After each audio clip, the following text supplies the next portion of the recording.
Movie में हमें दिखाया जाता है ईयर 2120। इंसानों ने 3 तरीके निकाल लिए हैं इमोर्टल रहने के, यानी हमेशा जिंदा रहने के। पहला तरीका है साइबरनेटिकली इनहेंस किए गए इंसान, जिन्हें साइबॉर्ग्स का नाम दिया गया है। दूसरा तरीका है आर्टिफिशियली इंटेलिजेंट बीइंग्स, जिन्हें सिंस कहा जाता है। और तीसरे है सिंथेटिक बीइंग्स, जिनमें थोड़ी बहुत इंसानों जैसी कॉन्शियसनेस भी है, लेकिन साथ ही साथ वो सिंथेटिक भी हैं, तो उन्हें हाइब्रिड्स का नाम दिया गया है, यानी मिली जुली स्पीशीज।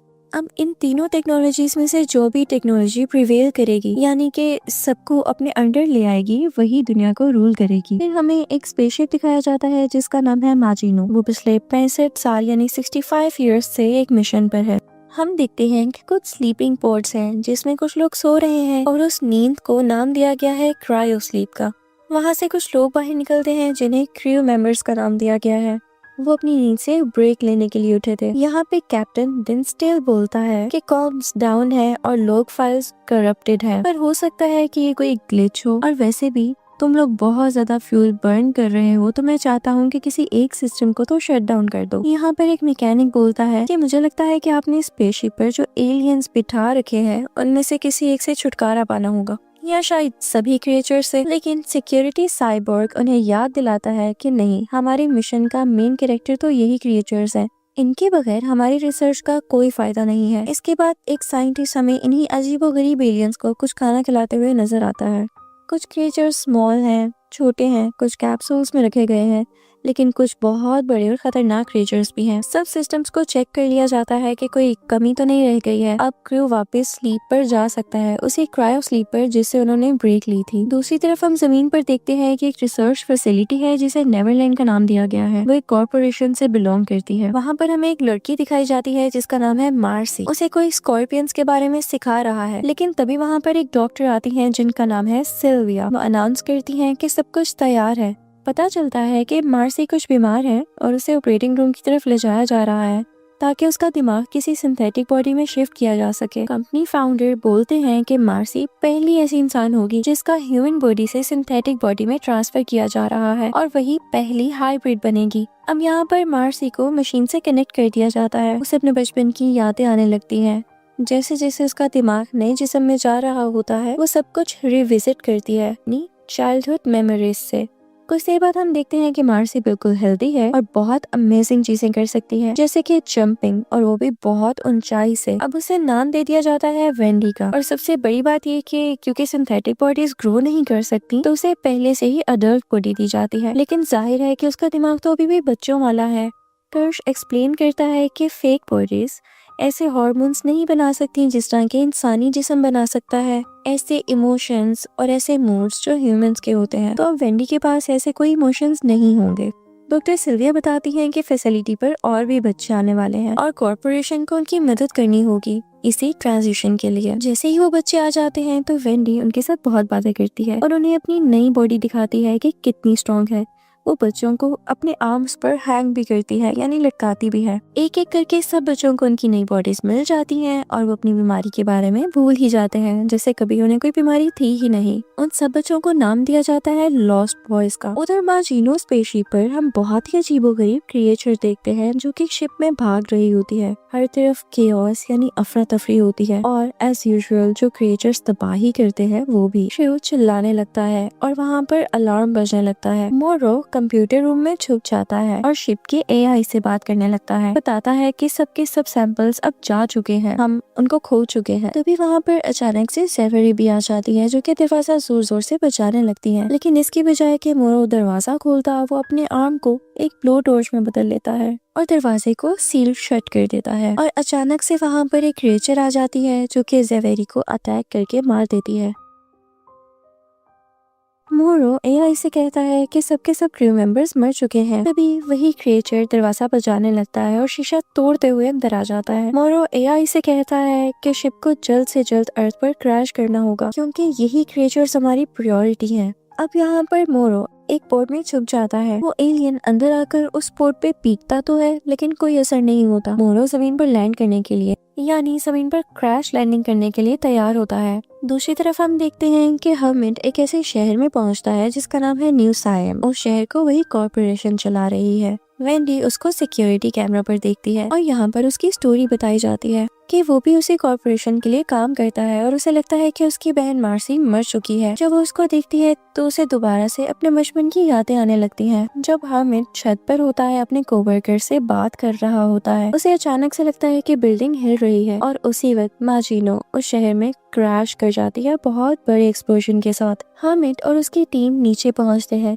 ताकि जल्द से जल्द लोगों को वहाँ से निकाला जा सके और वो मलबे के नीचे भी ना आ जाएं। इस चीज के लिए उन्हें गाइड किया जा सके। जितनी देर में टीम देख रही होती है कि कहीं कोई सर्वाइवर है तो उसे बचाया जा सके, उतनी ही देर में वो शिप के पास आ जाते हैं। वो एक होल से अंदर जाते हैं जो उन्हें एक होल तक ले जाता है। वापिस आते हैं मोरो की तरफ, जो कि अपना ट्रांसफॉर्म बाजू यूज करता है इम्पैक्ट रूम से बाहर आने के लिए। वो शिप में घूम रहा है और वहाँ पर उसे हर जगह पर क्रू की बॉडीज मिलती हैं। जब वो हामिद की टीम को सिक्योरिटी कैमरा पर देखता है तो वो शिप कंपनी को कॉल करता है कि उन्हें ऐसा करने से रोका जाए, उन्हें वार्न करता है। यहाँ पर वेंडी, जो कि सब कुछ सिक्योरिटी फुटेज पर देख रही थी, वो कहती है कि हमें अपनी टीम को भी भेजना चाहिए। अब उसकी टीम भी कर्श के सुपरविजन में वहाँ से चल पड़ती है। उधर माजिनो पर हामिद टीम के 2 मेंबर्स सर्वाइवर्स को ढूंढने लग जाते हैं। जैसे ही सोल्जर्स बॉडीज ढूंढ रहे होते हैं तो एक लीच लाइक एलियन सीलिंग में से निकल कर आता है और उनकी शर्ट्स में घुसने की कोशिश करता है। अचानक से मोरो आता है और उन सोल्जर्स को अपना हॉस्टेज बना लेता है। जब मोरो वहाँ से चला जाता है तो वही बग्स उन आदमियों के सिर में क्रॉल कर जाते हैं और आहिस्ता आहिस्ता उनके दिमाग को खाकर उन्हें मार डालते हैं। उधर हम देखते हैं कि साइंस लैब रूम में हामिद और उसके 2 साथी बॉडीज से भरे हुए पोर्ट को पाते हैं।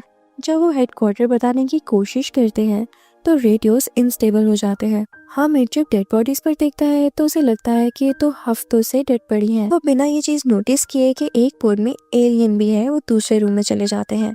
वहाँ भी उन्हें डेड बॉडी से मिलती हैं। इसके बाद जब वो तीनों वहाँ से चले जाते हैं, यानी शिप से निकल जाते हैं, बिल्डिंग के अंदर सर्च करने लगते हैं, तो उन्हें इस बात का बिल्कुल भी अंदाजा नहीं होता कि एक एलियन जिसका नाम है जेनोमॉर्फ उनका पीछा कर रहा है। वो सीढ़ियों से जाते हैं और उसके बाद उन्हें जिस दरवाजे से गुजरना होता है उस तक जाने के लिए बीच में एक बहुत बड़ा गड्ढा होता है। हामिद का साथी जंप करता है, वो वहाँ तक पहुँच तो जाता है लेकिन उसे चोट भी लगती है। उनका अगला साथी भी वहाँ तक जंप करके जाता है पर फ्लोर टूट जाता है, पर पहला साथी उसे पकड़ने में कामयाब हो जाता है। अब इससे पहले कि हामिद पे जंप करता, वो देखता है कि कुछ सलाइवा लाइक उसके शोल्डर पर गिर रहा है। वो ऊपर देखता है तो उसे पता चलता है कि ज़ेरोबॉर्फ तो छत पर ही है। हामिद अपनी जान बचाता हुआ वहाँ से भागता है और रेडियो पर कांटेक्ट करने की कोशिश करता है। यहाँ पर हमें एक फ्लैशबैक दिखाया जाता है जिसपे पता चलता है कि हामिद ने अपने कॉन्ट्रैक्ट की टर्मिनेशन के लिए कहा था क्योंकि उसे मेडिकल स्कूल जाना था, लेकिन उसे टर्मिनेशन नहीं दी गई, तो अब उसे 7 महीने और काम करना है। अब वेंडी ये सब कुछ कैमरा में देख रही होती है और जब कर्श की टीम वहाँ पर पहुँचती है तो वेंडी को एक बहुत अजीबोगरीब साउंड सुनाई देती है जो कि और किसी को नहीं सुनाई देती। जब वो सिक्योरिटी कैमरा को हैक करती है तो उसे पता चलता है कि उसका भाई एलिवेटर में अब तक फंसा हुआ है, तो वो भागकर बिल्डिंग में जाती है। जैसे ही वो पास जा रही होती है तो आवाज भर रही होती है। कर्श भी उसके साथ साथ होता है और बाकी लॉस्ट बॉयज की टीम भी। वो सब जब शिप के अंदर जाते हैं तो देखते हैं कि शिप की सीलिंग पर अभी भी एलियन प्लांट स्टक है। हर तरफ खून से भरी हुई बॉडीज हैं। उन्हें एक बिल्ली भी दिखती है जिसकी आंख के अंदर एक एलियन होता है और वो मिनी एलियन उस बिल्ली की आंख अपने साथ लेता हुआ उसकी बॉडी से निकल जाता है। अब वही छोटा सा एलियन आगे बढ़कर एक टीम मेंबर पे भी अटैक करता है, लेकिन वो उसे अपने हाथ से रोक देती है। वहाँ पर वो उसे एक टेबल पर फेंक देते हैं जहाँ उसे एक ट्रे में कैच कर लिया जाता है। कर्श उसकी बॉडी कंप्यूटर से कनेक्ट करता है तो उसे पता चलता है कि ये तो एक रिसर्च रिजल्ट था। उधर हामिद अपनी रिसर्च जारी रखता है। उसे वहाँ पर एक आदमी मिलता है, वो साथ जाते हैं और एक अपार्टमेंट का दरवाजा नॉक करते हैं। वहाँ पर एक कॉस्ट्यूम पार्टी चल रही होती है। तभी वहाँ पर जेनोमॉर्फ आता है और फौरन से हामिद के साथ जो आदमी होता है उसे मार डालता है और उसे उठा कर फेंकता है, जिसकी वजह से उस आदमी के पास जो रखी गन होती है वो एक्टिवेट हो जाती है और उसकी वजह से जो कॉस्ट्यूम पार्टी का होस्ट होता है वो डर के मारे अंदर भाग जाता है, लेकिन दरवाजा खुला रह जाता है और जेनोमॉर्फ पार्टी को क्रैश कर देता है। वहाँ पर मौजूद सबके सब गेस्ट को मारने लगता है। हामिद के साथ जो आदमी था वो उसकी बॉडी में उठाकर हामिद की तरफ फेंकता है। अब पूरा का पूरा कमरा लाशों से भरा हुआ है। जब सारे के सारे गेस्ट मर जाते हैं, यानी उनको जेनोमॉर्फ मार डालता है, तो अब जेनोमॉर्फ बालकनी से छलांग लगाता है हर्मिट को भी मारने के लिए, लेकिन तभी वहाँ पे मोरो आ जाता है और अपनी इलेक्ट्रिकल गन को यूज करते हुए जेनोमॉर्फ को स्टन कर देता है और उसके बाद हर्मिट को भी। जब वो एलिवेटर तक पहुंचता है तो उसको उस कॉर्पोरेशन के सोल्जर्स घेर लेते हैं जो उसे अरेस्ट करने की कोशिश करते हैं। अब इनके आर्ग्यूमेंट की वजह से जेनोमॉर्फ को टाइम मिल जाता है कि वो दोबारा से जाकर उन तक पहुंच सके और उन्हें जान से मार सके। वो मोरो को मारने के लिए तैयार होता है, लेकिन कुछ आवाजें सुनता है और वहाँ से भाग जाता है। कर्श उधर दूसरी तरफ कंप्यूटर फाइल्स पर देख रहा है, जहाँ उसे एक फुटेज मिलती है कुछ क्रीपी एग पैचेस की। वो ये बात वेंडी को बताता है। वो ये भी चीज पढ़ता है कि अभी कुछ 5 अनडिस्कवर्ड स्पीशीज, यानी कुछ ऐसी स्पीशीज जिनका कुछ पता लग नहीं सका, वो भी आ रही हैं। कैवलियर उनसे कांटेक्ट करता है और उनसे कहता है कि सबकी सब जिंदा स्पीशीज को वहाँ पर भेजो। जब हर्मिट जागता है तो वो इर्द-गिर्द देखने लगता है। वो काफी एक्सपेंसिव अपार्टमेंट लग रहा होता है। उसे एक ऐसी फुटबॉल भी मिलती है जिस पर साइन हुए होते हैं। उसे अपने बचपन की याद आने लगती है और उस लम्हे उसे वेंडी ढूंढ निकालती है। आहिस्ता से वो उन्हें अपने साथ आने के लिए कहती है। वो तीनों एलिवेटर की तरफ भर जाते हैं और उन्हें ये मालूम नहीं होता कि शाफ्ट में कोई और भी मौजूद है। जैसे कि वो कॉरिडोर की तरफ जा रहे होते हैं, वेंडी हर्मिट को बताती है कि वो असल में कौन है। हर्मिट को उसकी बात पे यकीन नहीं आता और उससे वो बचपन के सवाल पूछने लगता है, ये जानने के लिए कि क्या वो वाकई सच बोल रही है। जब वो सारी बातों का जवाब दे देती है तो हर्मिट रोने लग जाता है और उसे गले से लगा लेता है। उसके बाद इन तीनों को एक एग पैच मिलता है। वेंडी को अजीबोगरीब आवाजें आने लगती हैं। एक अंडा आहिस्ता से मूव कर रहा होता है। जेनोमॉर्फ भी अचानक उस कमरे में आ जाता है और हर्मिट को अपने साथ ले जाता है। वेंडी उनके पीछे भागने लगती है। हर्मिट अभी शिपिंग कंटेनर में होता है। जेनोमॉर्फ वहाँ पर आता है और उन पर ग्राउल करता है। वेंडी और हर्मिट को उसके चलने की आवाजें आती हैं जो कि कंटेनर के ऊपर की तरफ से आ रही थीं। वेंडी थोड़ा इंतजार करती है और सही मौका देखते हुए सीलिंग को स्टैब करने लगती है ताकि वो उसको नुकसान पहुंचा सके। उसका खून बहने लगता है और उसका खून इस कदर एसिडिक था कि सीलिंग में होल ही हो जाता है। उसके बाद जेनोमॉर्फ कंटेनर को पुश करता है। वो गिर जाता है। हर्मिट अब वेंडी को नहीं देख पा रहा था। जेनोमॉर्फ हर्मिट की तरफ बढ़ता है, लेकिन वेंडी उसे पीछे से हुक डालते हुए खींच लेती है। वो उसे दरवाजे की तरफ खींचती है और हर्मिट उसे बंद कर देता है, जिसके बंद होने की वजह से एलियन का इनर जो कट हो जाता है। लेकिन वो होसीला जेनोमॉर्फ अपने साथ साथ वेंडी को भी दरवाजे के अंदर खींच लेता है। हर्मिट केबल को बाइट करता है ताकि वो दरवाजे को दोबारा से खोल सके। दरवाजा खुल तो जाता है, लेकिन वो ये देख के हैरान रह जाता है कि जेनोमॉर्फ की बॉडी कुछ डैमेज हो रही है। यहाँ पे हर्मिट और वेंडी बेहोश हो जाते हैं। होश में आने के बाद हर्मिट को उसकी शेडिंग दिखती है। उधर हम मोरो को देखते हैं जिसका ब्रेन अभी भी कंप्यूटर से जुड़ा है। कर्श और मोरो का आर्ग्यूमेंट हो जाता है कि शिप अब किससे बिलोंग करती है। उसी दौरान एक एग खुल जाता है और मोरो बाहर की तरफ जंप लगा देता है। उसके बाद कॉर्पोरेशन टीम आती है जो कि लॉस्ट बॉयज को, रेस्क्यू टीम को और एलियन सिंबल्स को उठाकर नेवरलैंड लेकर जाने लगती है, जबकि सिल्विया वेंडी पर अपना काम कर रही होती है कि वो उसे ठीक कर सके। कर्श जब भी किसी अंडे को खुलता हुआ देखता है तो परेशान हो जाता है। अभी भी एक अंडा खुलता है और उसे ड्रैग करके ले जाता है। उन्हें एहसास होता है कि अंडे तभी रिएक्ट करते हैं जब उनके सामने कोई ऑर्गेनिक लाइफ होती है। सो कैवलियर कर्श को चार्ज ऑफ एलियन बना देता है। हम शाम को देखते हैं कि मोरो किसी न किसी तरह शहर में पहुंच चुका है। वो किसी रेंडम इंसान से उसका फोन छीन लेता है और कॉर्पोरेशन की सीईओ को कॉल करता है। वो उसे बताता है कि उसके पास डेटा तो है लेकिन क्रिएचर्स नहीं है, लेकिन वो प्लान कर रहा है उन्हें वापस लेके आने के लिए, क्योंकि वो पूरी जिंदगी इसी पर ही तो काम करता रहा है। यहाँ पर हमें ये भी पता चलता है कि मोरो की एक बेटी भी थी। दूसरी तरफ हम देखते हैं कि वेंडी को होश आ चुका है और अब वो कुछ बेहतर महसूस कर रही है, लेकिन उसे अजीबोगरीब आवाजें अब भी आ रही हैं, तो उनका पीछा करती है। उधर लैब में कर्श और 2 लॉस्ट बॉयज एक अंडे को काटते हैं। उन्हें उसमें से एक एलियन मिलता है जिसका नाम फेस हगर है और उसकी इतनी बुरी आवाज होती है कि वेंडी कोलैप्स कर जाती है।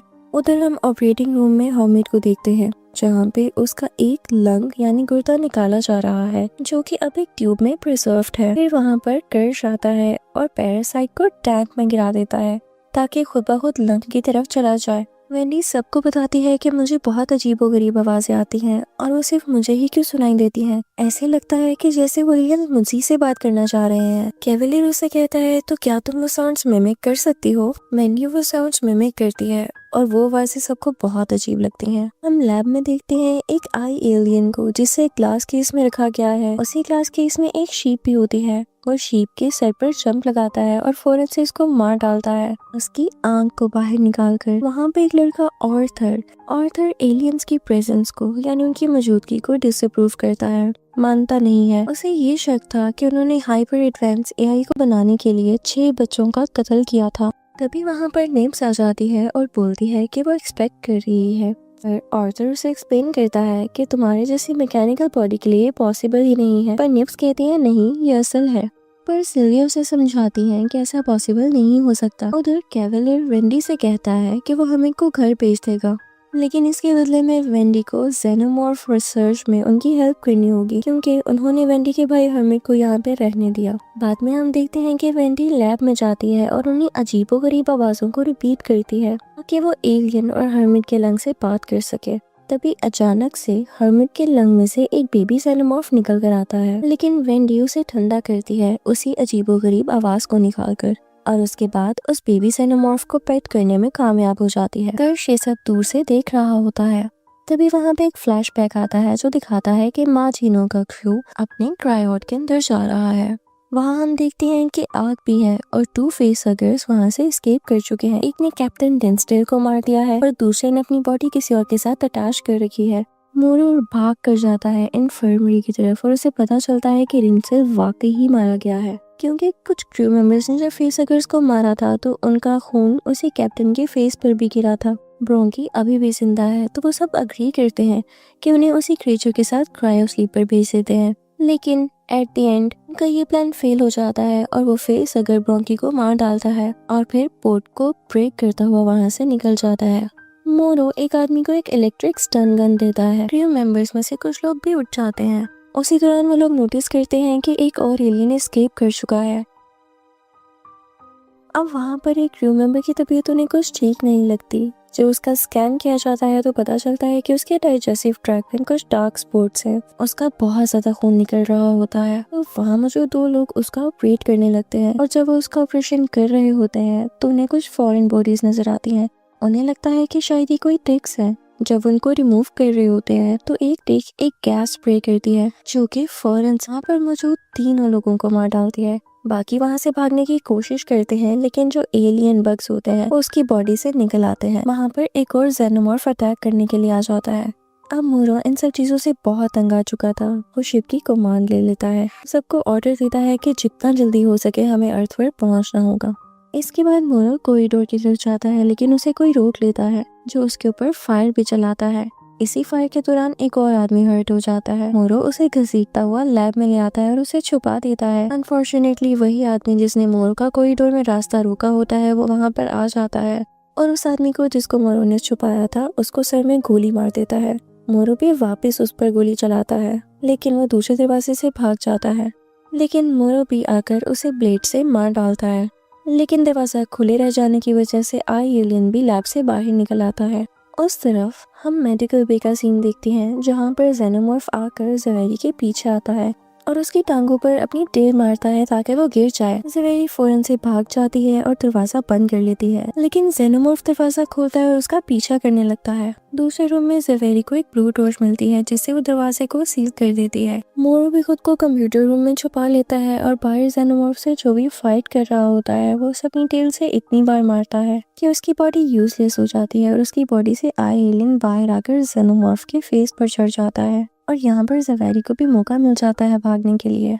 लेकिन जब वो मोरो से मदद मांगती है तो वो दरवाजा सील कर देता है एक ब्लू टॉर्च के साथ। उसे कोई फर्क नहीं पड़ता कि बेशक जेनोमॉर्फ के अटैक से ज़वेरी मर ही जाए। कुछ ही देर में अर्थ पर शिप क्रैश हो जाती है और चंद ही दिनों बाद मोरो उसी कॉर्पोरेशन से मिलता है और उनसे वादा करता है कि वो एलियन सैंपल्स को वापस लेकर आएगा। वो ये भी प्लान करता है कि वो कैवलियर को मार डालेगा। हमें दिखाया जाता है कि बेबी जेनोमॉर्फ को लॉक किया गया है, लेकिन वेंडी उससे बात करने के लिए उसे विजिट करती रहती है और हमेट अपनी बहन के लिए परेशान है। हमेट उसे कहता है कि हमें यहाँ से निकल जाना चाहिए, पर वेंडी अभी भी यहाँ पर रहकर कुछ रिसर्च करना चाहती है। दूसरी तरफ हम निप्स को देखते हैं जो कि अपना टेस्ट करवा रही होती है, क्योंकि उसे लगता था कि जैसे वो एक्सपेक्ट कर रही है।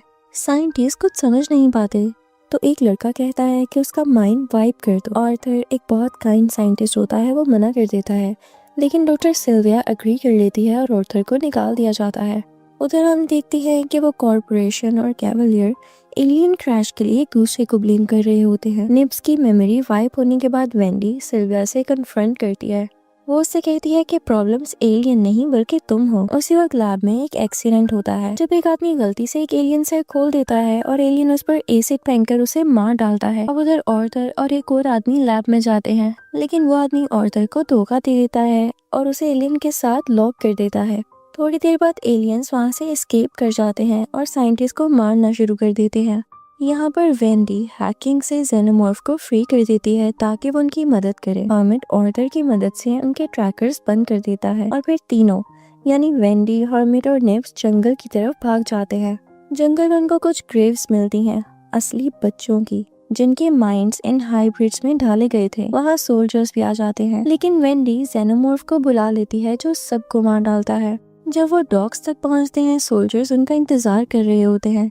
एक सोल्जर निब्स का टॉय पानी में फेंक देता है तो निब्स उस पर अटैक कर उसका जो तोड़ डालती है। यहाँ पर फाइटिंग होने लग जाती है। वेंडी और निब्स दोनों अपनी रोबोटिक स्ट्रेंथ से सोल्जर्स को गिरा देती हैं, लेकिन एंड में हर्मिट चोट देख के निब्स को रोक लेता है और सब पकड़े जाते हैं। इस दौरान हम देखते हैं कि जेनोमॉर्फ पूरे आइलैंड पर इंसानों को मार रहा होता है और वेंडी फैसिलिटी के सिस्टम को हैक करके सिल्विया को उनके क्राइम्स दिखाती है और सेल्फ डिस्ट्रक्ट अलार्म एक्टिवेट कर देती है। वहाँ मोरो और कर्श के दरमियान लड़ाई होती है। मोरो मरने ही वाला होता है और इसी दौरान सब कंट्रोल से बाहर भी होने लगता है। एडम हर्मिट को ट्रिक करता है और एक एलियन उस पर अटैक करता है, लेकिन वेंडी उसे बचा लेती है। वो उसकी बॉडी को रोबोटिक तरीके से फ्रीज कर देती है, कुछ हैकिंग करके। अब फाइनली यहाँ पर आखिरी सीन आ जाता है जिसमें कैवलियर एस्केप करने की कोशिश करता है और $1 मिलियन रिवॉर्ड ऑफर करता है। यहाँ वेंडी भी जेनोमॉर्फ को बुला लेती है जो सब गार्ड्स को मार डालता है। अब हर्मिट कैवलियर को बेहोश कर देता है और वेंडी सब करप्ट साइंटिस्ट जिनमें सिल्विया, एडम, मोरो, कर्श और कैवलियर हैं उनको एक सेल में बंद कर देती है और यहाँ पर बोलती है कि अब इंसान नहीं, हम हाइब्रिड्स और एलियंस रूल करेंगे। इसी के साथ सीन यहाँ पर क्लोज हो जाता है। Thank you for watching.